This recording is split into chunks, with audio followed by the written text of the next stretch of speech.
Everybody, Edgy Tim here. Hope everyone is doing fantastic. I hope all of you had a great Christmas holiday and looking forward to New Year like you. I'm more than ready to kick this crappy year out the door.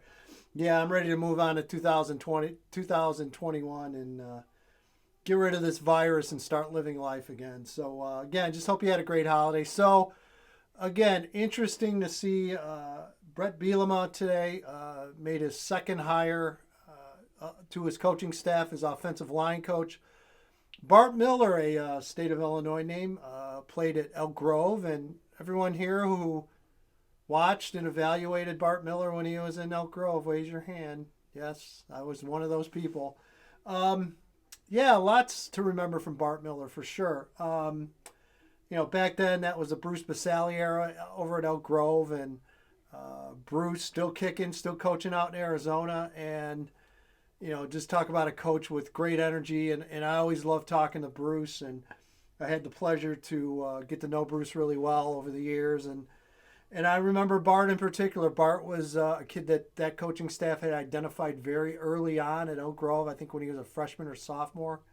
And I do remember seeing him pretty early on as an underclassman on the varsity and making note. And sure enough, Bart turned out to be a Division I player, signed his letter of intent at New Mexico State. You can go in the database and find his profile. Rivals had him ranked as a 2-star.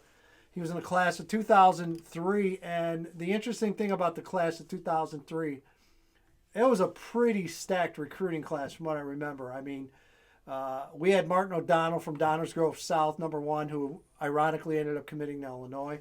And that class, as I mentioned, was stacked. I mean, you had Mo Dampier out of Decatur, Decatur Mack, who ended up signing with Oklahoma. Again, one of the most outstanding prep players that I had the pleasure to see and cover in Mo Dampier. And there were a lot of great names on this list. I mean, even out of that conference, out of the mid-suburban, Tommy Zbikowski obviously went on to Notre Dame out of that class. Mike Jonesy, ends up going to Iowa. Of course, he was a Richard standout offensive lineman, ended up going to Iowa, had a very strong career at Iowa. Akeem Millington, another name, just a terrific ball player. James Ryan, who played at Batavia, signed at Wood, Illinois. Corey McEwen out of that class. Jay Ramshaw out of that class at Illinois. Thinking about some other names.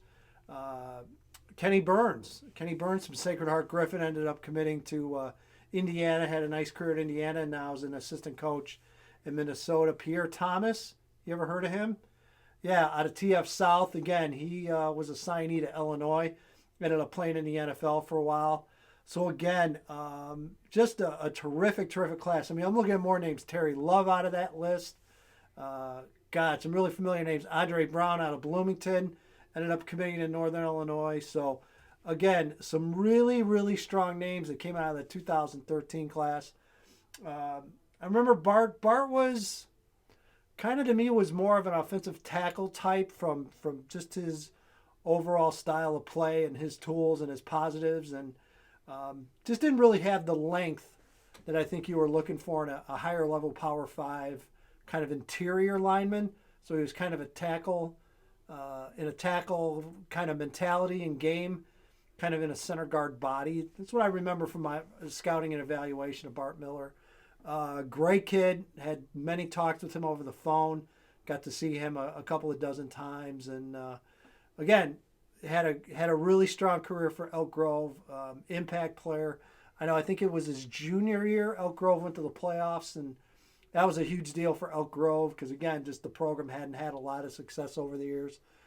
And I just remember, I remember Bart Miller was an impact player on both sides. I guarantee you he played both ways for the Grens back then.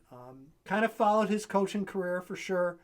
I try to do that, try to keep tabs of all the kids that I cover over the years and see how they do. And, obviously Bart's done well.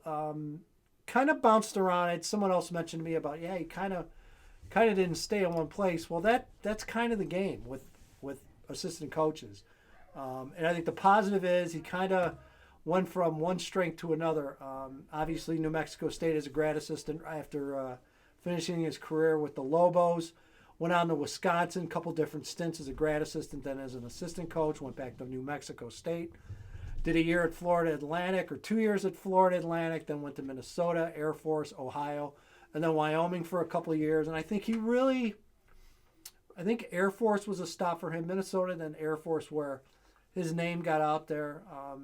Been consistently recruiting this state for as long as I can remember. I always remember that name popping up, Bart Miller, and just kind of smiling to myself, saying, "Oh yeah, I remember that guy. I remember that guy for sure." So again, the kind of coach and the kind of personality that you want recruiting the state of Illinois. A guy that knows the landscape, knows the suburbs, knows the city.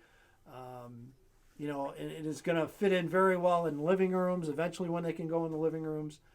And again, is young enough to relate to players. And I just think, again, this is the type of coach you're looking for if you truly want to rebuild those in-state recruiting ties. And I think Bart Miller's a great choice. So again, thrilled for Illinois, thrilled for Bart Miller. I think he'll be a solid hire for the Fighting Illini. Again, it's always fun for me to see these guys move on from the high school ranks and progress and see their careers develop. One of the best parts of doing what I've done over all these years is kind of get to know some of these guys and watch them. And, again, it's great to see these guys make progress and build up careers. And couldn't be happier for Bart Miller to come back home. So, again, way to go, Illinois, and go Illini.